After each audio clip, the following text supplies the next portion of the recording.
What's up everyone, it's Scotty with MoneyVest. So in this video, I wanted to break down some of the 2024 targets that are coming out of a lot of different banks. So as we are kind of closing in on the year, there's going to be a lot of analysis and papers and research on 2024 expectations from both the equities and the bond market as well.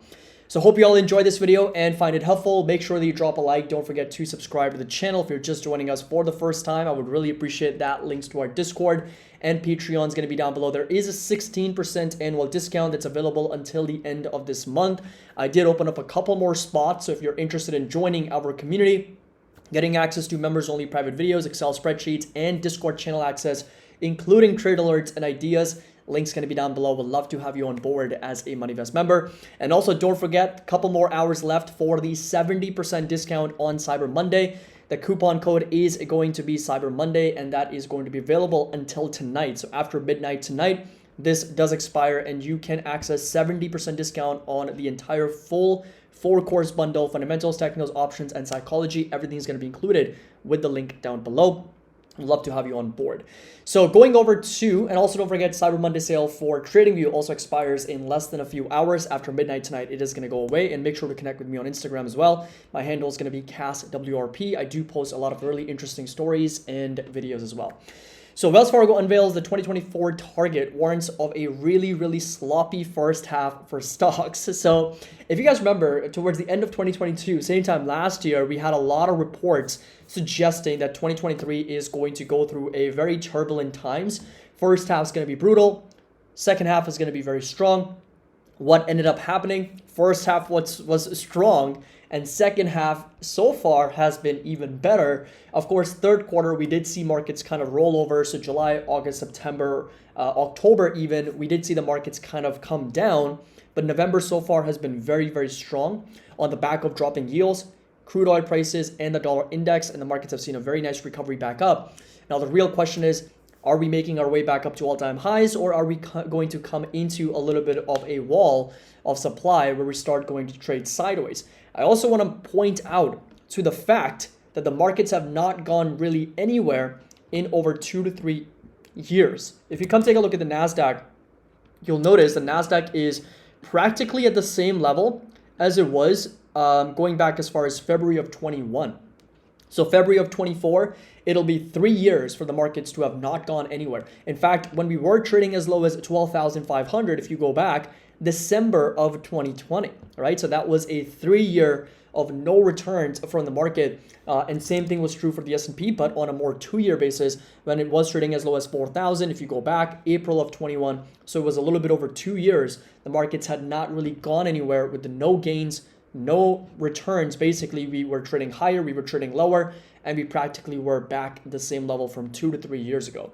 So Wells Fargo is officially out with their 2024 stock market forecast. Chris Harvey, the firm's head of equity strategist, sees volatile path to his S&P 500 46.25 year-end target. So 46.25 is actually not a lot of upside from where we are at the moment. Of course, we're trading at 45.55. 46.25 is going to put us another 1.6%. So it's really just nothing. And it's really hard to get excited if you have better economic growth, then the Fed doesn't do anything. If you have worse growth, the numbers are going to come down and the Fed will eventually cut. The second half will be better, but the first half is going to be really sloppy, is what he's also talking about. And in his official 2024 outlook, Harvey told clients to brace for a trader's market instead of a buy and hold situation. His early year strategy is start with a risk-averse stance. In other words, be a little bit more defensive going into 2024, considering that the VIX is also really low, trading at 13. And every time we've got into a new year with the VIX at 13, we've seen spikes. We've seen the equity markets pull back, and it's just not a great setup into 2024. It is what he's talking about. Now, look, I do agree for the most part with what he's mentioning with respect to volatility being really low, market breadth being really high, technicals being stretched and overextended and overbought at the moment. So yes, the risk reward setup going into 2024 is not great. However, I think there's a lot more analysis that needs to be done instead of just looking at obviously where the markets are and what the technicals look like, because there's a macro element of it, right? There's a fundamental aspect to it.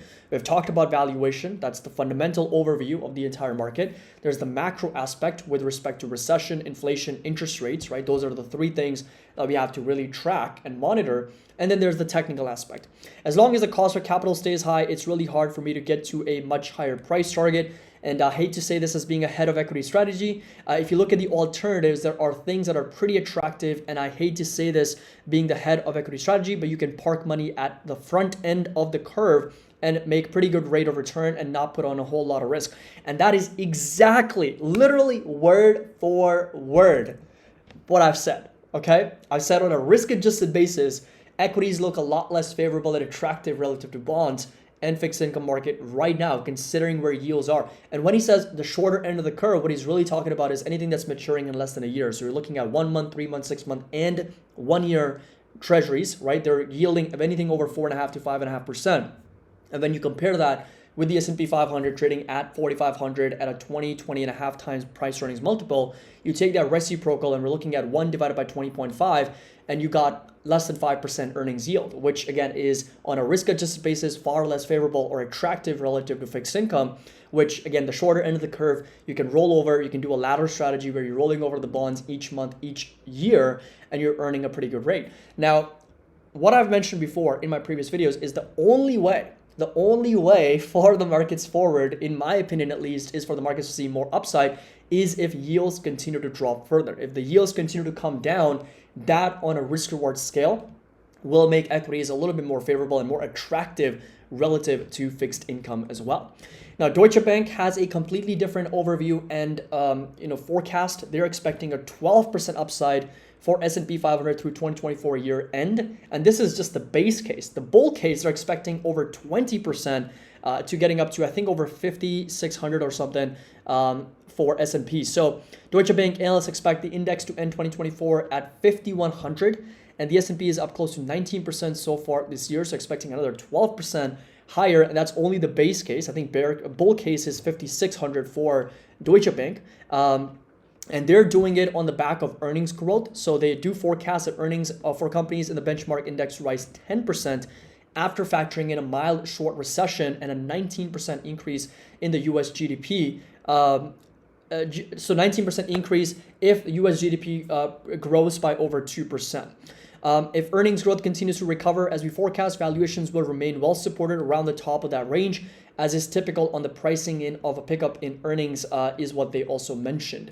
So a lot of the analysis is based off of earnings, but there's also an element of the lag effects with higher interest rates, which we know have been elevated for longer.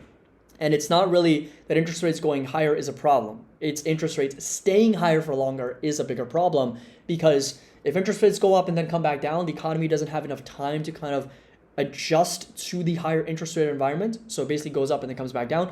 But if interest rates stay higher for longer, then of course there's a significantly more impact on the economy with respect to cost of borrowing, spending, investing rates, everything kind of then follows along, and there is a time lag with that. So if can earnings growth continue to be stronger? Sure, but the probability is quite low, especially when you consider interest rates, how high they are, and unemployment is maybe showing some signs of crack, but a lot of the spending and behavior is kind of propped up on the back of debt, which obviously is something that we have discussed in our previous videos as well. So how to play all of this? What I'm personally doing right now in the market is holding on to a lot of cash, 22% cash, but also at the same time dollar cost averaging, as I always do frequently every week on SMH, VUG, including kind of REITs, Realty Income Corp in that bucket as well.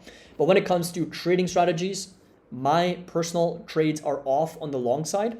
I'll be looking at selling calls, considering how the markets have moved up very, very nicely. But at the same time, we'll be looking at individual stocks and, of course, undervalued opportunities in those areas for whatever stocks that I'm looking at that I want to buy. And if they're trading at undervalued levels, I will look to pick up more shares. And then, of course, trading opportunities on both the long and the short side, considering the technicals of the market, the breadth, the RSI, MACDs, the overbought, oversold conditions, the MAX 7, the FANG 7s, and all those different companies. And of course, what we look at indicator-wise, volatility, the crude oil prices, yields, and the dollar index. So hope you guys enjoyed this video. Again, all the analysis is going to be available with the link down below. We'd love to have you on board. Don't forget, we do have a 70% sale that does expire tonight. Today is literally the last day for the Cyber Monday coupon code. Make sure that you do check that out. If you have any questions, feel free to reach out. As always, make sure that you drop a like, subscribe to the channel. Happy investing. I'll see you all in the next video.